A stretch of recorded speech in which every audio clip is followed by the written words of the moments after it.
来看选举的消息，选战是烧到高端疫苗的采买议题。昨暝讲，这个卫福部长徐瑞元带指挥中心的团队去拜访陈时中，针对这件代志，无党籍的台北市长候选人黄珊珊就讲，行政部中立的标准应该同款。那国民党的蒋万安是靠西，这个陈时中讲是太上的卫福部长，认为讲这座拜会内容引起人的联想。因过徐瑞元有出面的拜会，讲是下班时间甲朋友见面，无讲到高端的疫苗。陈时中的团队嘛讲啊，选举不应该选甲无朋友。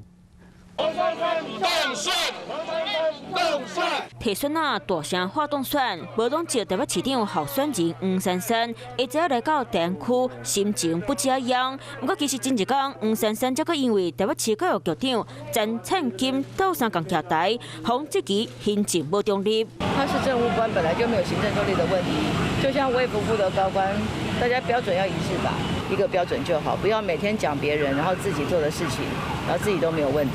甲大家拜会，黄珊珊嘛来经体卫福部长徐瑞元，前一暝嘛带指挥中心的团队拜访民进党台北市长候选人陈时中，和大家拢来联想。已经不是行政不中立的问题，陈忠已经成为太上卫福部长，他们到底是套招还是报告不可告人的事情？看到南北对手互相咧相隔，董事长赶紧出来做解释。这也不算密会了哈。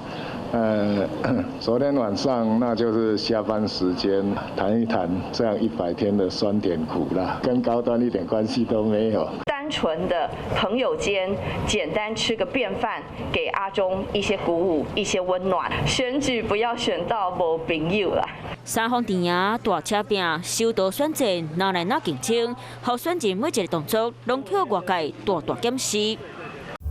我是李文，想要关注体育的朋友们，记得收看52动起来，然后还要订阅我们的 YouTube 频道，赶快按赞、订阅、开启小铃铛。